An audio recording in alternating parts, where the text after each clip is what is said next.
Hey guys, welcome back to the channel. I'm Relix, and today I'm just going to go over a real quick short video of the LA Kings versus the Buffalo Sabres from last night.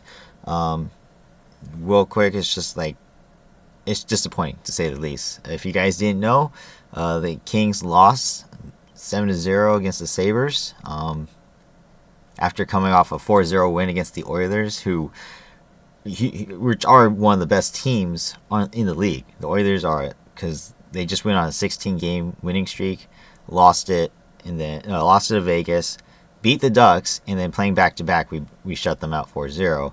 And then coming in a couple days later now, Kings lose again. We get shut down completely, and it's completely embarrassing to say the least. Watching the game, I honestly thought I was watching amateur players. I'm very disappointed. I'm very, very, very saddened by the Kings' performance, specifically by top-end players. I wasn't really disappointed as much by the bottom liners. Some things here and there, of course. Obviously in a 7-0 shutout, you can't say anyone did good, technically speaking.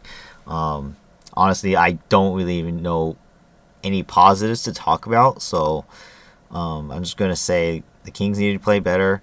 It's embarrassing that we get destroyed after shutting out 4-0 the Oilers of all teams, and then all of a sudden we get destroyed by the Sabres, one of the worst teams in the league. That's just sad. It's really sad to see. Obviously, the biggest shocker, I'll give you a couple things.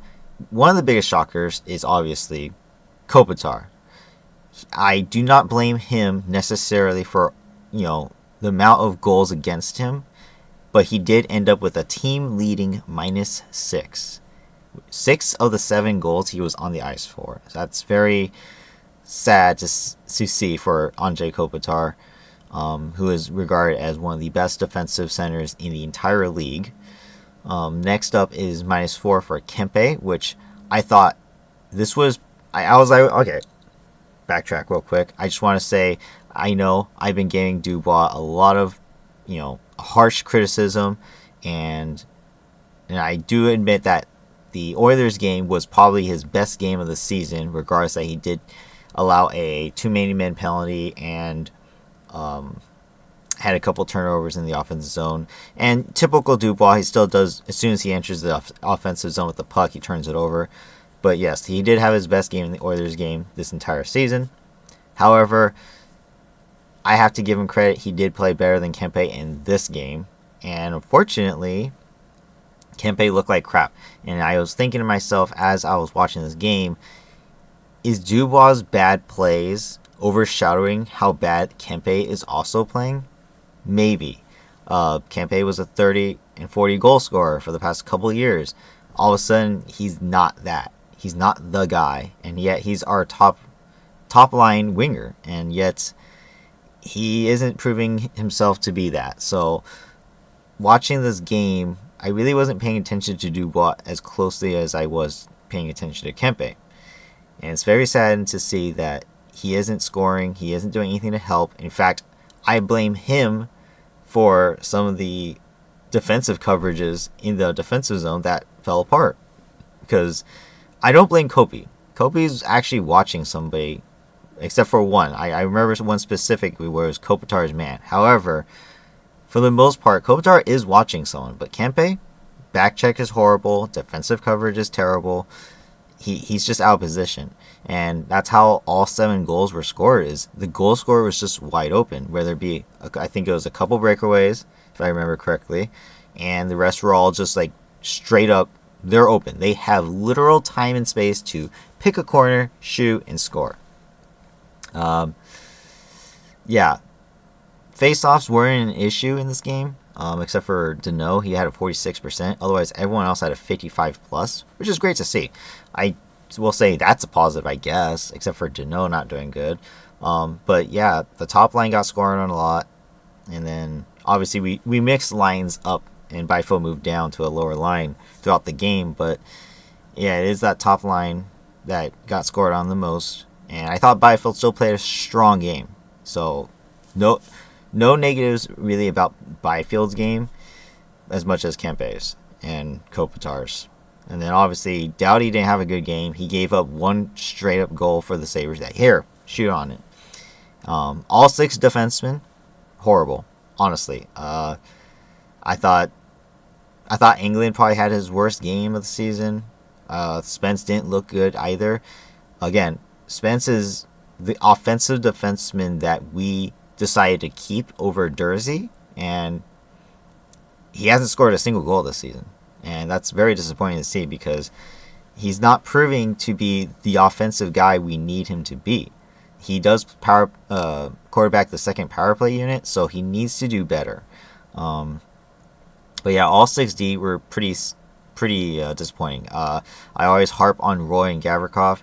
Not so much as they made a bunch of bad plays, but there are turnovers that happen, because they want to do like the one-touch, pass to each other, or they want to get it up ice sooner than they think.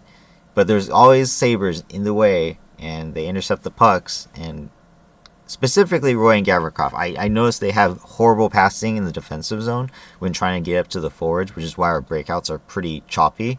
I mean, literally just you just swing it as hard as you can, hope someone tips it, goes into the neutral zone, and then you get it changed. Like that's the Roy and Gavrikov line. Like that's all they do, and it's very sad to see because again, they are being paid. Or not maybe Roy, but Gavrikov is being paid a lot of money, and he isn't doing nothing to score. Doughty and Anderson.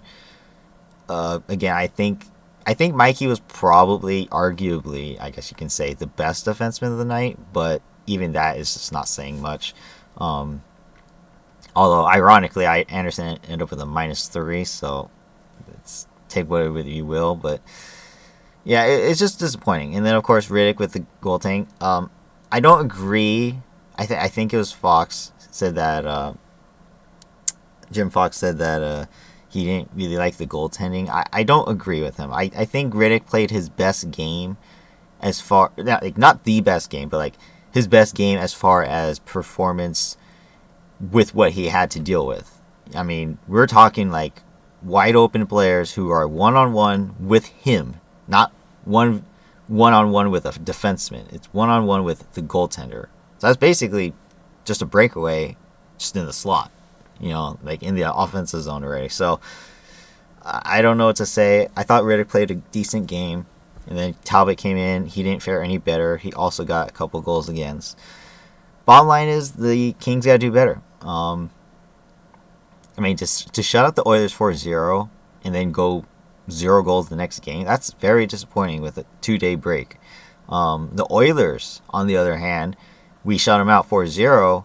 They come back with an 8-4 win against Detroit, in which McDavid, of all people, had 6 assists. That's insane to think about. Now, if you guys go into the box score for the Oilers game, McDavid had 6 assists. I think the next highest guy had 3 points. I think Nugent Hopkins had 3 points, 2 goals and 1 assist. I think Bouchard had 3 assists. I can't remember exactly. But to see that the Oilers were able to go and do that after being shut down, and then we go and do this, that's very, very bad. I mean, that's the inconsistency that the Kings are having, and that's why our season is going downhill.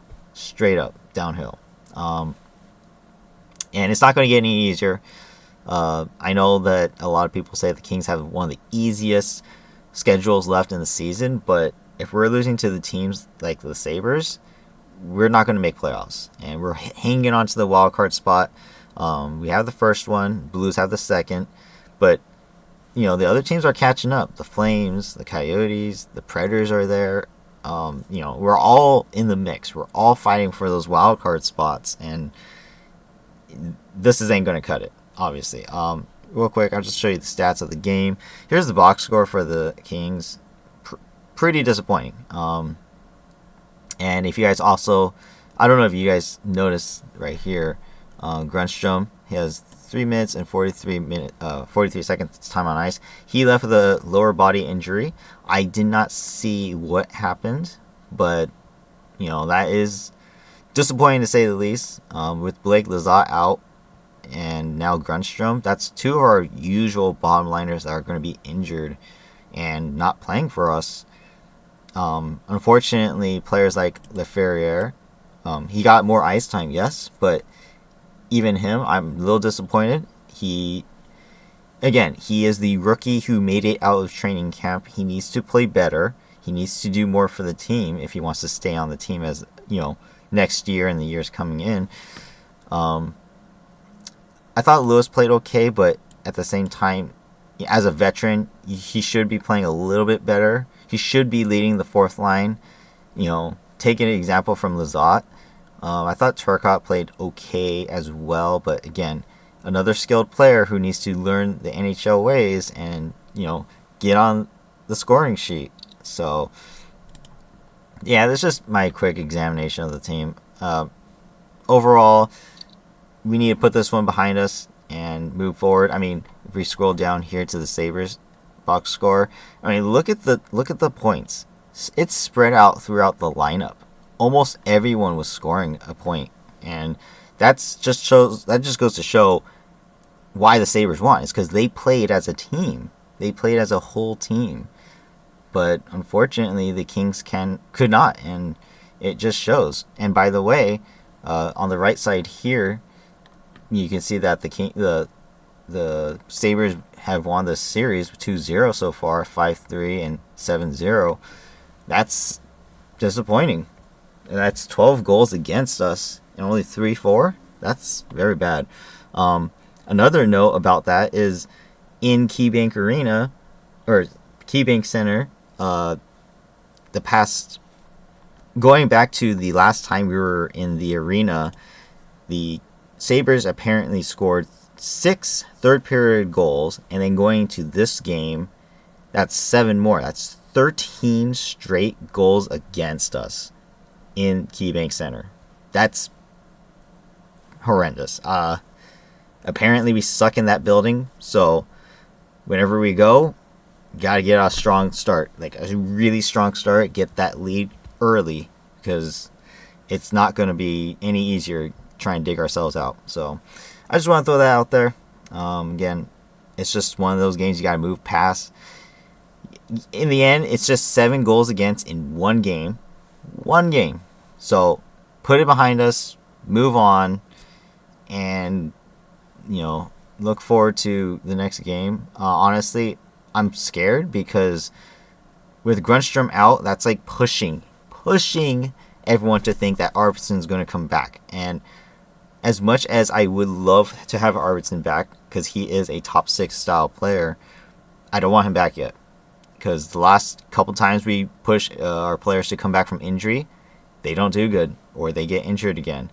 Doughty comes back, gets injured again. Moore comes back, sucks the rest of the season. Again, he came back early. Going back, Fiala got injured and tried to push it, got injured again. Who else? Going back even a few more years, Athanasiou, who I hated. Every time he plays, gets injured again. Comes back, gets injured again. That's why we got rid of him. Again, if they are not 100% or at least close to it, do not play them, because there's no point in rushing it if you're just going to get injured again and you're going to miss more games than you actually play, right? So do not rush Arvidsson's recovery. His expected timetable was end of February, beginning of March.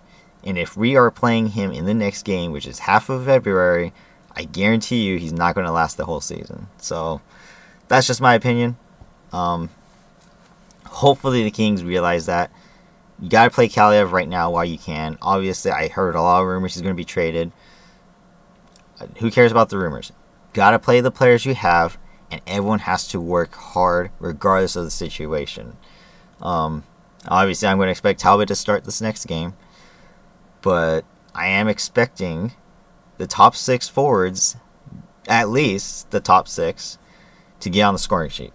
Specifically, Kempe and Fiala. Those two are being praised as high-end wingers for us, are on our team, and they aren't doing anything. I mean, I don't even remember the last time Fiala scored a goal. So, I don't know. In any case, that's it for now. Hope you guys enjoy this one. If you did, hit the like button. Comment down below if you have any thoughts. Let me know what you guys think about the Kings right now. And of course, subscribe to the channel if you haven't already. Again, very sad to see. I really pray that next game turns out better, because 0 points on the freaking game, that's disappointing. I mean, to get shut out I know it's a stat, but it should never happen, especially in this day and age where scoring just seems to come really easy nowadays. So that's it for now. Hope you guys have a great day, and I will see you guys in the next one. Bye bye.